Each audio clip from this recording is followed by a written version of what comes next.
ब्रेकनंतर zero आवरमध्ये आपलं पुन्हा स्वागत। बदलापुरातील अभयांसोबत झालेल्या अत्याचाराबाबत आपण चर्चा करत होतो। या निमित्तानं एनसीआरबी म्हणजे राष्ट्रीय गुन्हे नोंदणी विभागाची आकडेवारी पाहूया।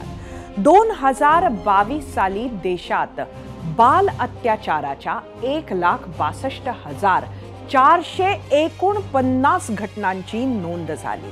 त्यातल्या 39.7% गुन्हे म्हणजे जवळपास 62,000 गुन्हे पॉक्सो अंतर्गत येतात, ज्यात बलात्काराचाही समावेश आहे।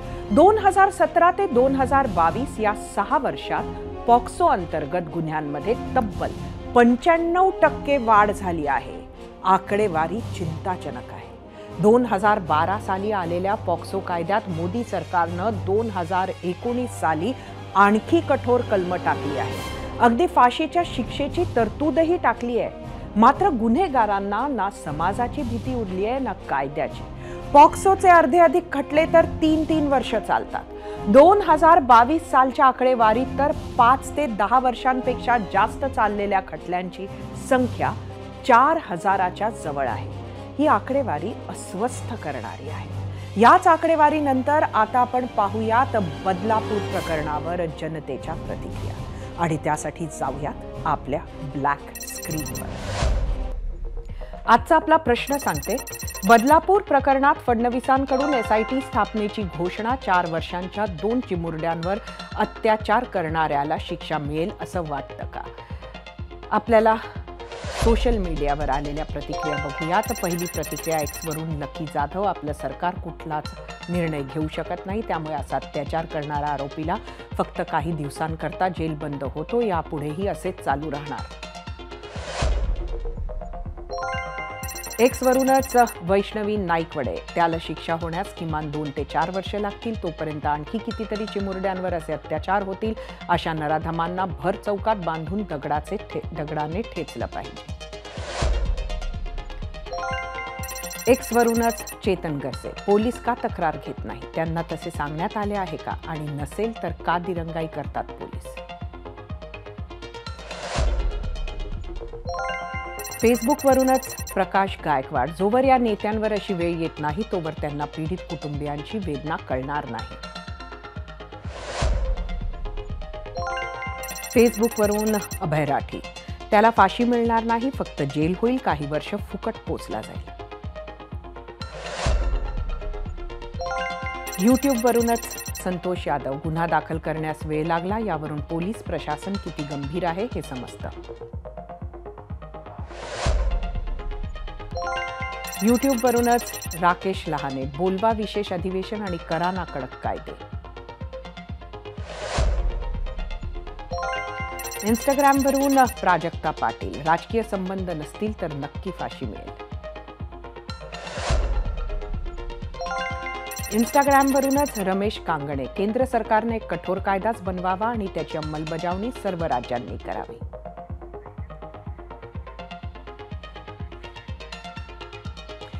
आणि आता आपण महाराष्ट्राचा कौल बघूया।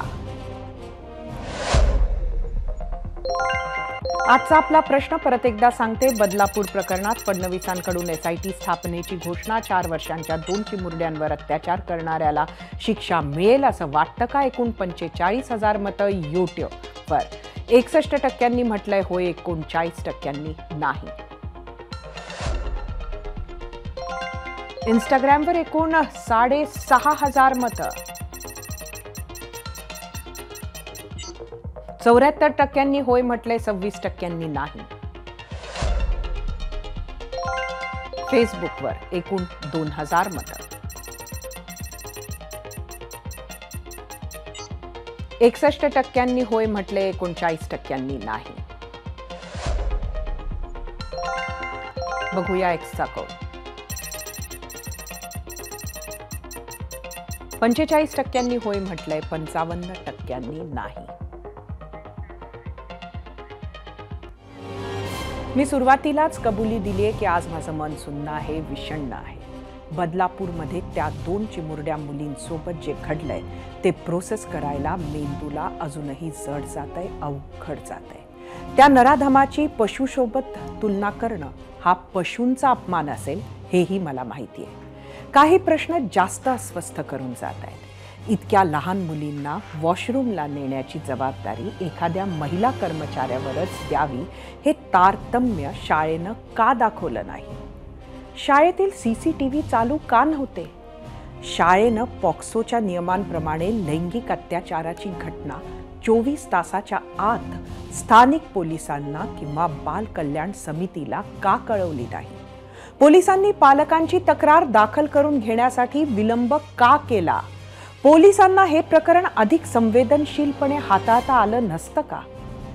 मला इथे हे आवर्जून सांगायचं आहे की बदलापूरमध्ये जमलेल्या सामान्य आंदोलकांच्या ज्या भावना आहेत त्याच माझ्यासहित कोट्यावधी सामान्य जनतेच्या आहेत. पण आपल्याला अनुभव आहे की अशा घटनांच्या आडून काही समाजकंटक किंवा काही राजकारणी आपला स्वार्थ साधतात.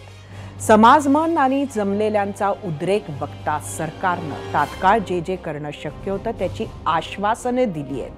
फक्त सरकारनं ऑल टॉक नो शो असा प्रकार होणार नाही याची काळजी घ्यावी आणि आरोपीला लवकरात लवकर फाशी मिळेल किंवा त्याच्या कर्माचं फळ मिळेल यासाठी प्रयत्न करावेत. संपूर्ण महाराष्ट्र तुमच्या सोबत असेल आणि हाच विश्वास त्या चिमुरड्या अभयांच्या पालकांना द्यायचा आहे. आम्ही तुमच्या सोबत आहोत. महाराष्ट्र तुमच्या सोबत आहे. 0 आवरमध्ये आज इथेच थांबूयात.